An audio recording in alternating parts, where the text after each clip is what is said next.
Hot flashes, sleep issues, mood swings. Those are the symptoms everyone talks about during menopause. But there's another one that almost no one talks about: painful sex. And if you're experiencing it, you might feel confused, frustrated, or even a little alone. But here's the truth: painful sex after menopause is common, but it is not something you have to live with.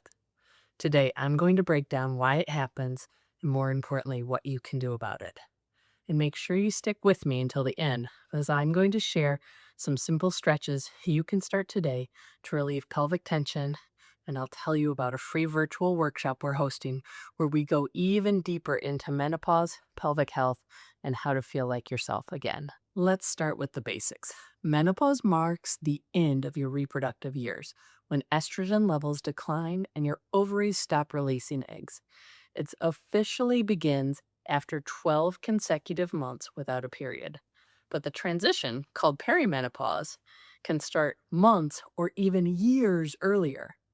And during this time, your body goes through a lot of changes, and you might start experiencing many different types of symptoms, such as bladder issues or leakage, mood swings, anxiety, depression, hot flashes, poor sleep, weight changes, decreased libido, vaginal dryness, changes in pelvic floor strength. And those last few, those may play a major role in painful sex. So why does sex become painful after menopause? There are two big reasons. First, vaginal tissue changes as estrogen declines. Vaginal tissue becomes thinner, less elastic, and much drier. This can lead to pain with penetration, burning or irritation, and even light bleeding. Second reason is pelvic floor dysfunction. Estrogen also helps to keep your pelvic muscles happy and healthy. When estrogen drops, muscles can become weaker, or, and this is the key, they can become tight and overactive. And here's where a lot of women get bad advice. If your pelvic floor is tight, doing Kegels can actually make things worse. Now let's talk about a few things that actually help. First, add moisture.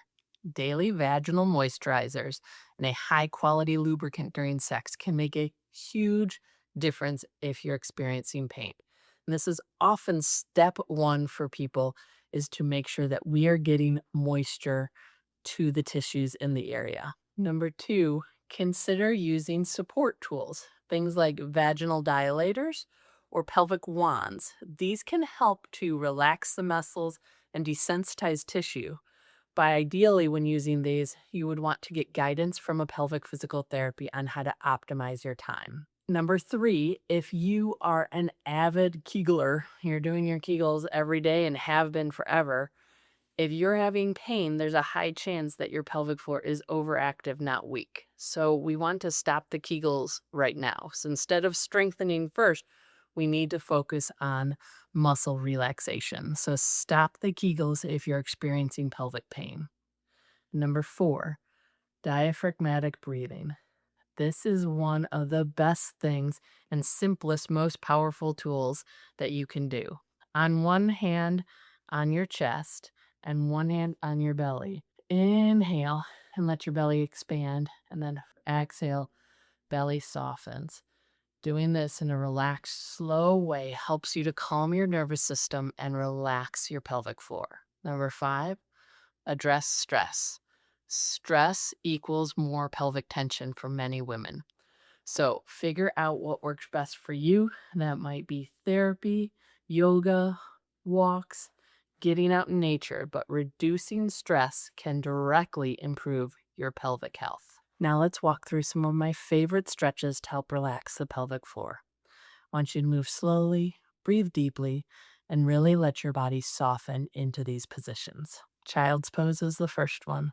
Start by coming down onto your hands and knees. Bring your feet together and let your knees go out wide. Now gently shift your hips back towards your heels and walk your hands forward in front of you, and let your chest melt down towards the floor. Allow your belly to relax between your thighs and take slow breaths in through your nose and long, easy exhales out through your mouth.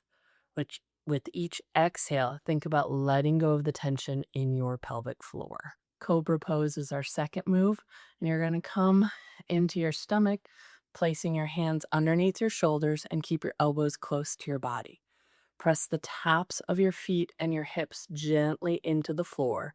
As you inhale, slowly press through your hands and begin to lift your chest. Only go as high as you feel comfortable. This shouldn't cause any pain.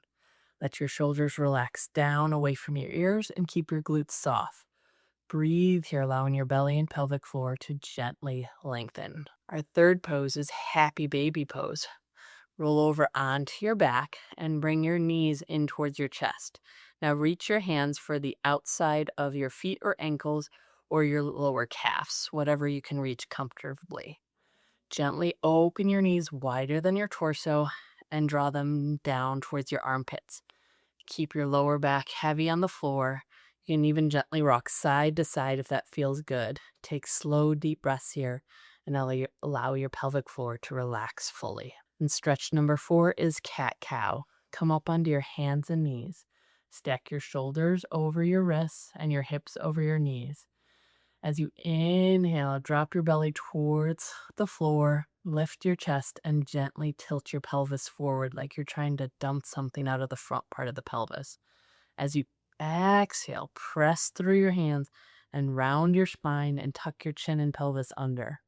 Move slowly between these two positions, letting your breath guide the movement, and focus on creating space and mobility through your spine and the pelvic region. For all of these movements, aim to hold each stretch for about 5 to 10 slow, easy breaths. And if it's movement like cat-cow, repeat it 5 to 10 times.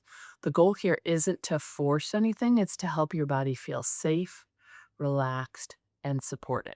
If you would like a guided 10-minute routine where you can follow along with these stretches, go watch our video, Stretching for Pelvic Pain.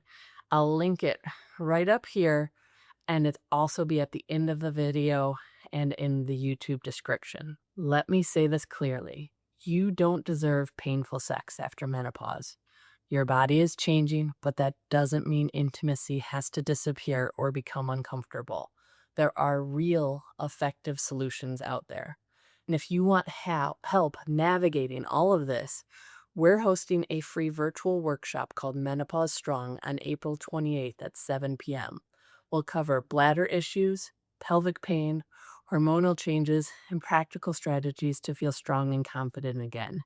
You can register for that event right now at legacytherapystl.com/events. Spots do fill up quickly, so don't wait. If this video helped you, make sure you like, subscribe, and share it with someone who needs to hear this. And I'll see you next time. Thank you for watching our video. We hope you found it informative. We put out weekly content on pelvic health topics because we want people to be able to optimize their pelvic health throughout their lifetime. Make sure you like and subscribe our channel so that you're alerted when our next video becomes available.